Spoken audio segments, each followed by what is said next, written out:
Bienvenidas y bienvenidos.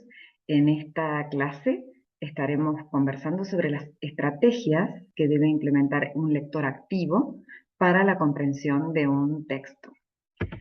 Como ustedes habrán podido observar en el material, vamos a destacar algunas cuestiones centrales. En primer lugar, cuando nosotros nos enfrentamos a la lectura de un texto, atravesamos diferentes momentos en esa actividad de leer y cada uno de esos momentos requiere de nosotros esfuerzos para la comprensión que son diferentes. Y para lograr esa comprensión implementamos en cada uno de estos momentos estrategias diferentes.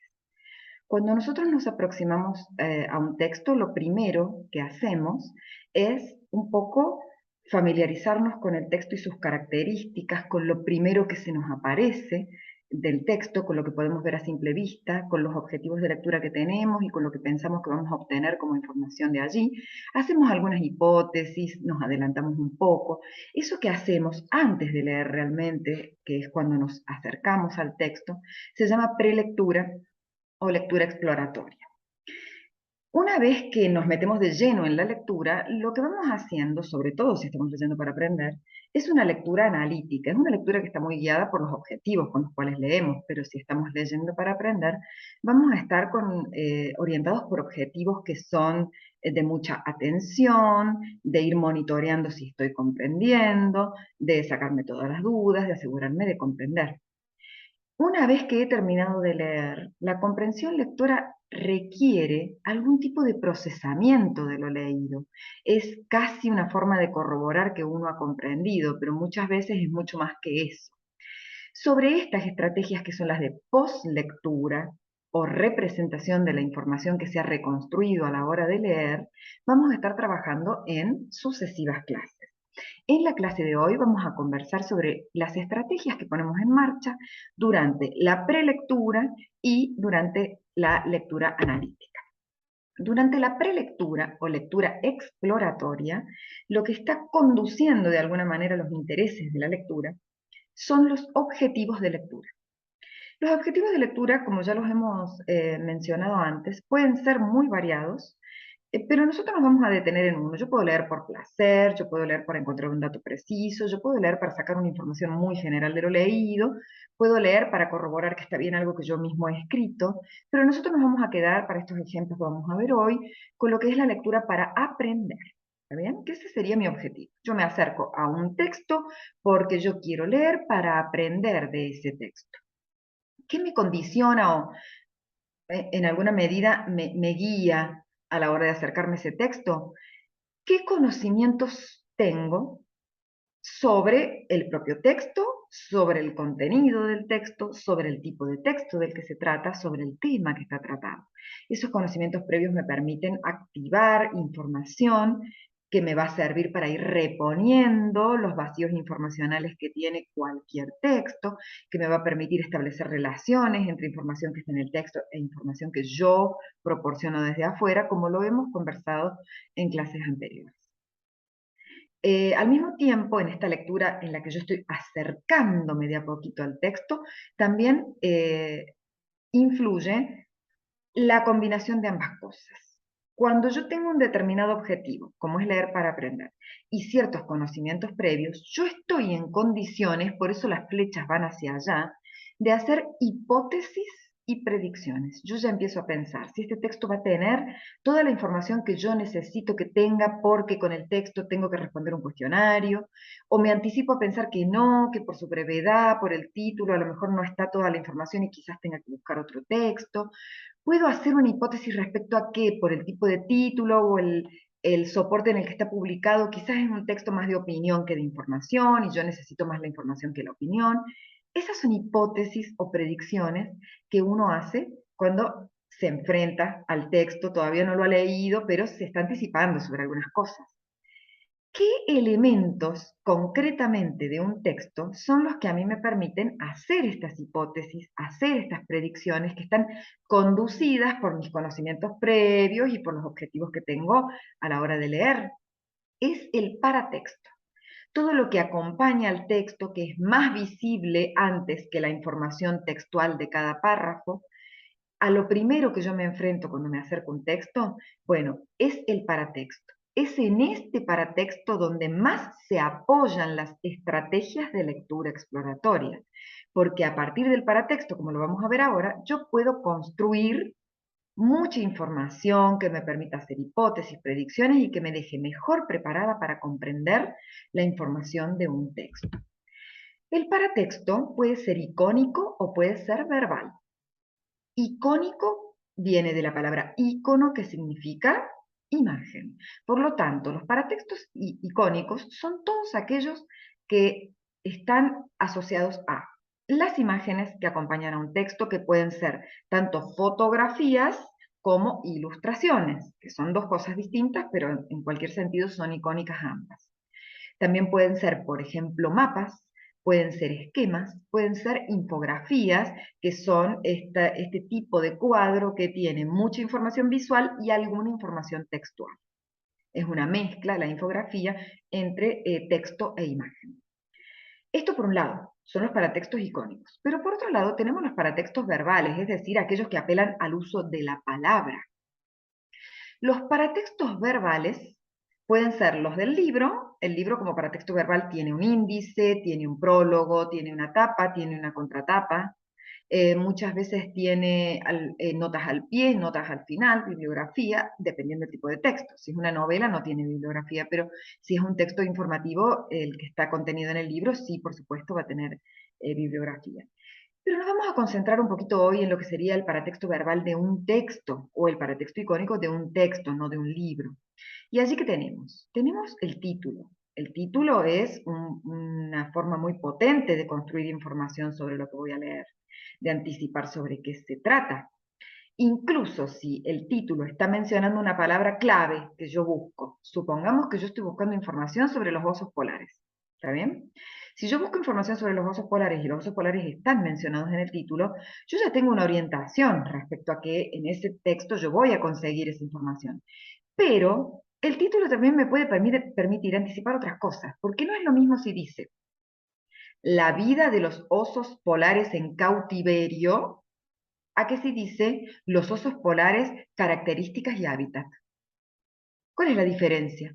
En ambos están mencionados los osos polares, pero mis objetivos de lectura pueden llevarme más a querer saber sobre los osos en su hábitat natural o sobre los osos en cautiverio. Y esos dos títulos me proporcionan información suficiente para discernir cuál de esos textos me estaría sirviendo para estos objetivos de lectura. Los subtítulos también apoyan un montón en el mismo sentido, porque cuando yo tengo un texto, si yo quiero saber si el texto me va a servir o no para sacar cierta información, para aprender sobre un determinado tema, yo puedo mirar el título y luego, para asegurarme si va hacia donde yo necesito que vaya, puedo mirar los subtítulos y ver si más o menos en este esquema de información que se está presentando hay realmente datos relacionados con lo que yo necesito, lo que a mí me interesa. Algunos textos tienen también una bajada. La bajada es un texto en una tipografía más pequeña que el título, pero más grande que la de los párrafos que vienen después, donde se hace un breve resumen del contenido del texto. Esto se ve bastante en los textos para aprender, pero es mucho más común en los textos periodísticos. También es un paratexto verbal el epígrafe, que es el pequeño texto que acompaña a todo paratexto icónico, ya sea una foto, ya sea una ilustración, ya sea un mapa, ya sea un cuadro. Abajo se le pone una pequeña frase que explica el contenido de ese paratexto icónico. También muchos textos informativos hacen, toman como partes del texto a las que destacan, y para destacarlas las ponen en recuadros, en secciones como apartadas, que tienen otro color de fondo o que tienen un recuadro en el borde. ¿Esto para qué se hace? Para que si yo justamente estoy haciendo una lectura exploratoria, pueda mirar lo que dice ese recuadro, ver lo que dicen los títulos, algún subtítulo, y hacerme una idea general del contenido que va a tener el texto. Al mismo tiempo, si ya lo estoy leyendo y estoy profundizando en la información del texto, lo que está en el recuadro me permite saber que esa es información importante, porque por eso está en el recuadro, ¿no es cierto? Y finalmente, muchos textos informativos, algunos textos que son para opinar también lo hacen, pero muchos textos informativos tienen palabras que se destacan dentro del texto, que eso también es algo que yo puedo mirar a simple vista antes de ponerme a leerlo. Esas palabras suelen estar destacadas en negrita o incluso en algún otro color, a veces puestas en una tipografía más grande, a veces subrayadas. Ya vamos a ver algunos ejemplos de eso. Fíjense, tenemos aquí un ejemplo de la primera parte de un texto como para que miremos algunos paratextos. Tenemos el título, por un lado, que dice Los vertebrados. Es un título claramente informativo. En general, los textos a los que se van a enfrentar ustedes en el mundo académico, que son textos para aprender, son textos que suelen ser bastante informativos. Es decir, yo leyendo el texto, yo ya tengo una información bastante clara respecto a lo que va a ser su contenido. Además de el título, este texto tiene algunas palabras destacadas, como ustedes pueden ver, en negrita. Y tiene subtítulos. Fíjense que ese subtítulo, clasificación de los vertebrados, me permite saber qué información sobre los vertebrados se me va a mencionar. Piensen que los vertebrados como categoría es una categoría súper, súper amplia de lo que es la biología. Entonces, los subtítulos me permiten saber qué aspectos de esa categoría tan amplia van a ser explicados en el texto. En este otro ejemplo tenemos un título aún más informativo porque me da mucha mayor especificidad respecto al contenido del texto. Dice, envenenamiento por contacto directo con ranas venenosas. Envenenamiento por contacto directo con ranas venenosas. O sea, hay una absoluta precisión respecto a lo que va a ser el contenido, con lo cual ese título me permite anticipar a la perfección si me va a servir o no me va a servir ese texto para conseguir cierta información específica. Bueno, este es un texto bastante largo, acá se ha tomado solo una parte, pero fíjense qué interesante. El primer subtítulo dice Hábitat y distribución geográfica.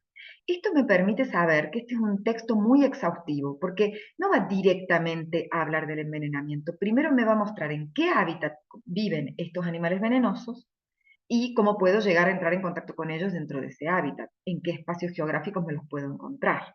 Por lo tanto, es un texto que va a tocar de manera muy profunda el tema.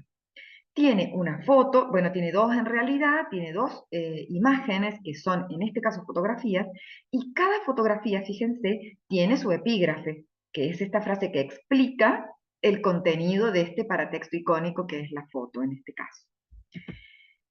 La lectura analítica, que es la que se realiza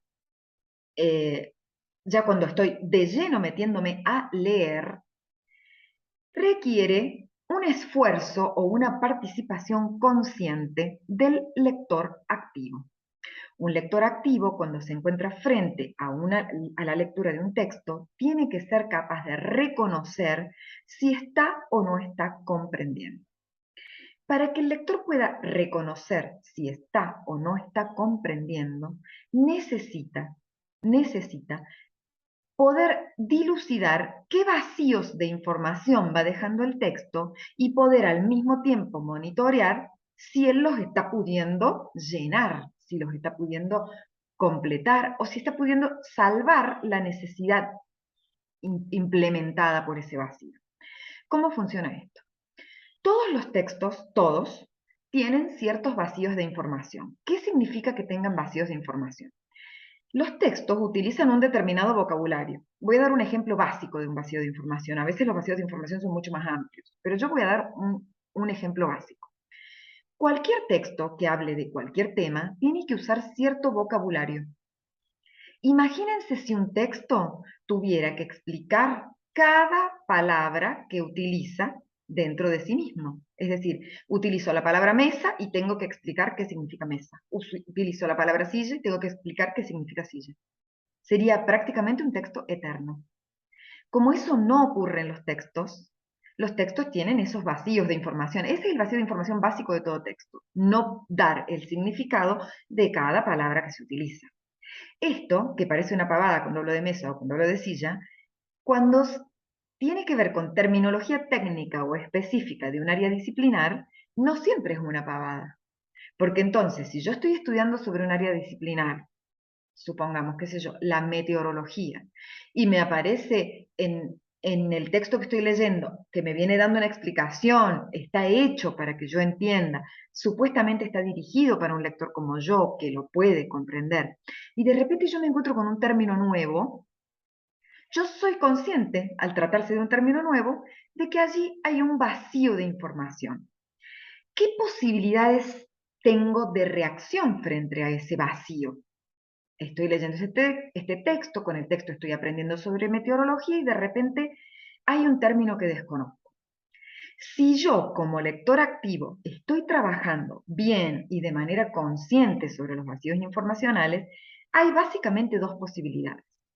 Yo sé que yo puedo seguir leyendo aunque no conozca el significado de ese término, porque sé que puedo evaluar si realmente fue importante o no fue importante conocer ese significado una vez que haya hecho una lectura global y yo vea si el resto del texto no me dio la información que yo necesitaba como para entender ese término. Esa es una posibilidad. La otra posibilidad es que yo diga, realmente me doy cuenta claramente de que no va a ser importante que yo reconozca en profundidad el significado de este término. ¿Por qué? Porque mi objetivo de lectura estaba en algo más general o mi objetivo de lectura tenía que ver con otros datos específicos que no son puntualmente relacionados a este. Sé que esos datos específicos los voy a obtener después. Entender esta parte me sirve, tengo que entenderla, pero no necesito detenerme en esta palabra concretamente. Ahora, haciendo una cosa o la otra, si yo al avanzar en la lectura, teniendo en cuenta cómo he detectado este vacío informacional, cómo estoy monitoreando, si estoy entendiendo, si no, decido seguir leyendo porque realmente no me interesa ese término, o decido seguir leyendo porque sí me interesa, pero siento que voy a poder reconstruir su significado, ¿qué va a ocurrir después? Que yo en algún punto voy a poder detectar si efectivamente estuvo bien mi decisión de seguir adelante con la lectura y si realmente yo he podido reconstruir ese significado con lo que se me dijo después en el texto o estableciendo ciertas relaciones entre varias cosas que aparecieron a lo largo del texto, yo pude inferir lo que significaba o quizás no lo pude hacer. Y si yo no lo pude hacer, ahí estoy en otro ámbito, estoy en el ámbito de la laguna de comprensión. Yo estuve tratando de entender, estoy leyendo, estoy haciendo una lectura seria, profunda de lo que estoy leyendo, me encontré con un término que desconozco, decidí seguir adelante conscientemente usando esas estrategias de las que les acabo de hablar, pero en algún punto he avanzado y me he dado cuenta que el no haber comprendido el significado de esa palabra se ha convertido en un obstáculo. Si yo he entendido que se ha convertido en un obstáculo, yo soy consciente, como buen lector activo que soy, de que allí hay una laguna en la comprensión. Si yo he detectado que hay una laguna en la comprensión, debo, sí o sí, hacer algo para resolverla. Es decir, debo buscar un informante que me explique cuál es el significado de ese término. El informante, a veces, si estoy en clase, termina siendo el propio profe. Si yo no estoy en clase, el informante va a ser el diccionario. Va a ser el diccionario online, lo voy a buscar en el teléfono, o si tengo un diccionario en papel, buscaré en un diccionario físico. Pero yo he percibido como lector activo cómo iba comprendiendo, he tomado mis decisiones y he detectado una laguna. Frente a la laguna se toman nuevas decisiones. Tengo que salvar esta laguna de comprensión porque si no me está obstaculizando para poder reconstruir los significados que me proporciona este texto. Por lo tanto, la clave en la lectura analítica es la toma de decisiones constantemente de este lector, que es un lector activo, que le está proporcionando muchísimo de sí a la comprensión de lo que lee y que para eso debe detectar cuando hay una laguna de comprensión y tiene que poder hacer algo al respecto. Vamos a ejemplificar esto que mencionamos de las lagunas de comprensión que se le pueden presentar a un lector activo con este ejemplo. Miren. Tenemos un texto que tiene un paratexto icónico que es una imagen. No tenemos título, pero se supone, como estamos leyendo un fragmento, que en algún momento hemos visto el título. Este es solo un fragmento de un texto. Fíjense, se los voy a leer primero. Dice, algunas aves presentan señales que atraen a otras de la misma especie. El áñade, por ejemplo, tiene dibujos de varios colores visibles con las alas desplegadas. Sin embargo, a veces los dibujos de especies distintas son tan parecidos que las aves son incapaces de distinguir los de la suya propia y se forman grupos mixtos de varias clases. Fíjense que dependiendo el objetivo de lectura que yo tenga, aquí se me puede presentar un vacío informacional o no. Si yo estoy leyendo este texto con el objetivo de sacar una información general sobre cómo se agrupan las aves. Si ese fuera el caso, y yo quiero sacar una información general sobre cómo se agrupan las aves, el término absolutamente desconocido que este texto tiene, que es la palabra áñade, que claramente es el nombre de una especie de ave, no me impide para nada ese objetivo de lectura. Tengo información clara aquí sobre cómo se agrupan, relacionándose principalmente por el aspecto físico que tienen y cómo eso a veces no es tan exhaustivo porque si más o menos se parecen, se arman grupos mixtos. Esa información está y el no conocer el significado de añade no implica nada. Sí, yo estoy leyendo este texto porque a mí me han pedido para una clase de biología que yo determine las características físicas de un determinado animal, que yo explique qué clases de aves se agrupan por su aspecto físico, o que yo dé herramientas puntuales para distinguir a, supongamos, el aña de otra especie. Probablemente este momento en que se comienza a hablar del añade requiera para mí mayor especificidad. Entonces lo que yo puedo hacer es seguir leyendo, finalizar la lectura, no solo de este párrafo, sino de todos los que sigan, y después evaluar si yo necesitaba tener más información sobre este término nuevo que se introdujo, que es la palabra añade, para poder, por ejemplo, responder un cuestionario, dar cuenta en un informe que me pidieron o resolver alguna duda de aprendizaje que yo tenga. Por lo tanto, con esto les quiero decir que la laguna de comprensión puede serlo en función del objetivo de lectura que yo tenga. Si mi objetivo es más general, las lagunas de comprensión van a ser menos, porque yo voy a necesitar sacar ideas más generales. Si mi objetivo es cada vez más específico, es probable que yo tenga que ser más consciente de qué lagunas de comprensión se están poniendo entre ese objetivo y yo. Y allí tomar decisiones ¿para qué? Para buscar más información. En este caso podría ser sobre esta nueva palabra introducida por este texto, que es la palabra añade. Bueno, espero que estos ejemplos les sirvan. Eh, Teníamos ahí, bueno, una última diapositiva para agradecerles y para decirles que eh, sigan estudiando y bueno, de mi parte esperarlas y esperarlos en nuestro próximo video donde seguiremos hablando ya de las estrategias para reconstruir los significados de los textos. Ha sido un gusto para mí y espero que sigamos estudiando.